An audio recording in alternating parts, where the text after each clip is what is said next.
Halo Panar Cendekia, selamat datang di Blue Screen English. Di segmen What's the Difference, kita akan membedakan antara belief, dan believe in. Itu apa sih bedanya? Kita bahas. Kalau belief itu tentu kelas katanya berupa kata benda ya, yang artinya adalah kepercayaan, keyakinan, pandangan, atau doktrin. Maka penggunaannya merujuk pada konsep atau isi dari apa yang diyakini. Misalnya, my belief doesn't allow me to hurt anyone else. Keyakinan saya tidak mengizinkan saya untuk menyakiti orang lain. Atau kepercayaan yang saya pegang tidak mengizinkan saya untuk melukai orang lain. Kalau belief, dia lebih ke kata kerja. Berbeda dengan yang sebelumnya kata benda gitu ya. Pronunciation-nya mirip aja, tapi di sini maknanya adalah percaya atau menganggap sesuatu benar atau nyata begitu.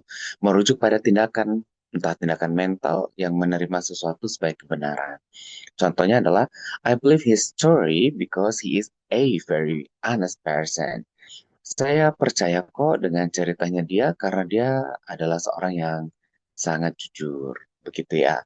Nah, sementara believe in itu dia kata kerja juga bentuknya phrasal verb. Nah, kepercayaannya ini percaya pada, percaya akan gitu ya, memiliki arti yang sifatnya tuh keyakinan terhadap eksistensi, nilai atau kemampuan sesuatu atau seseorang. Misalnya, eh, kita bisa gunakan dia merujuk pada keyakinan mendalam terhadap keberadaan, manfaat, atau potensi. Contoh kalimatnya adalah, many people believe in the power of meditation for stress relief. Banyak orang percaya pada kekuatan meditasi dapat menyembuhkan stres gitu ya, atau dapat menghilangkan stres. Lebih spesifiknya kita bisa gunakan dalam konteks ini, teman-teman. Misalnya, belief tadi kata benda ya kita udah pelajari di depan yang maknanya kepercayaan, keyakinan, pandangan atau doktrin. Ini konsep atau ide yang dipegang sebagai kebenaran. Misalnya, the scientist challenge the common belief that the earth was flat gitu ya. Scientist itu atau peneliti itu menantang keyakinan umum bahwa bumi itu datar. Kemudian bisa menggunakan kalimat misalnya religious beliefs often shape a person's moral compass gitu.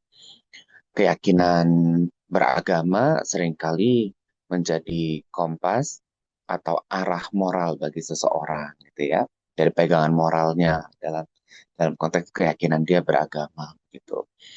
Nah, kalau yang belief yang ini nih, teman-teman, dia kata kerja.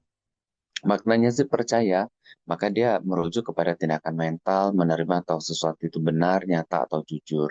Kata kerja ini biasanya diikuti oleh klausa that atau sebuah objek langsung, misalnya seseorang atau sesuatu. Misalnya, I believe we can figure out this problem together. Itu kan objek langsung ya, orang, seseorang, itu kan we. I believe we can figure out this problem together. Saya yakin kita bisa menyelesaikan masalah ini bersama-sama. Atau kalau menggunakan kata that tadi, klausa that ini, misalnya di sini ya, do you really believe that the meeting will start on time?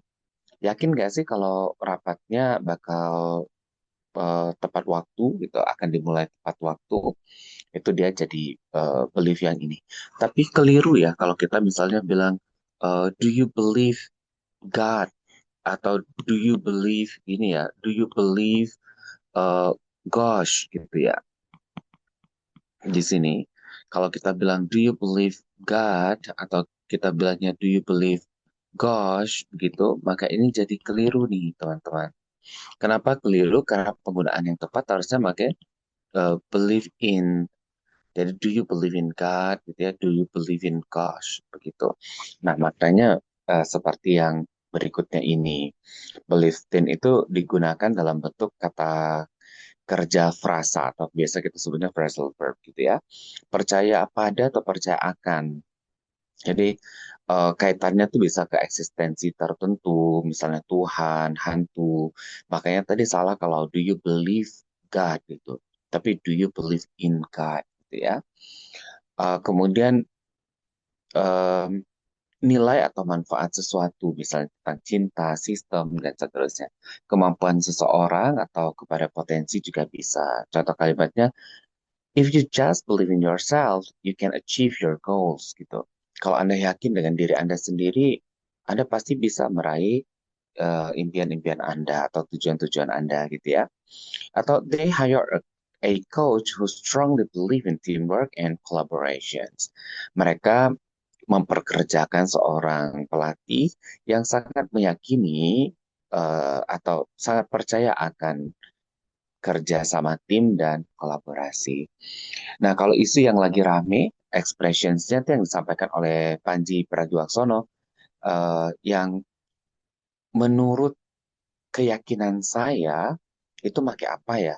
Kita bisa dalam beberapa segmen, teman-teman. Misalnya ekspresi umum dan santai kita bisa pakai from my perspective, misalnya, atau as far as I'm concerned, kemudian the way I see it, gitu, to my mind, dan bisa juga misalnya personally I think that atau personally I feel that gitu. Ini maknanya adalah menurut keyakinan saya seperti dalam konteks yang Panji gunakan gitu ya. Tapi dalam ekspresi yang lebih formal dan akademik kita bisa gunakan misalnya in my view atau it is my contentions that gitu. It seems to me that atau I would argue that gitu. Agak belibet ya, sorry. Kemudian bisa juga as I see it, dan seterusnya. Jadi teman-teman boleh perbanyak expressions juga gitu. Ini ekspresinya formal dan akademis. Kalau yang agak lebih lembut atau soft dan opinion, kita bisa misalnya menggunakan I believe that gitu. Itu sebenarnya menurut keyakinan saya, pakai kata I believe that itu sebenarnya dalam konteks English lembut-lembut aja ya. Kan Panji kan ini ya sedang berkarir di New York juga. Jadi dia kayaknya bahasa Inggrisnya tentu jago juga kan. Jadi I believe that itu justru lembut loh ya. Jadi mungkin PR-nya karena dikaitkan ke politik sih. Nah, selain itu bisa juga misalnya I tend to think that itu atau it appears to me that dan perhaps it is true to say that bla bla bla masih panjang ya. Ini misalnya I believe that educations in Indonesia need to be improved misalnya. Ya banyak hal yang bisa diekspresikan dalam konteks ini. Gitu ya. Demikian pelajaran kita hari ini, semoga bermanfaat. Sukses with you all the way.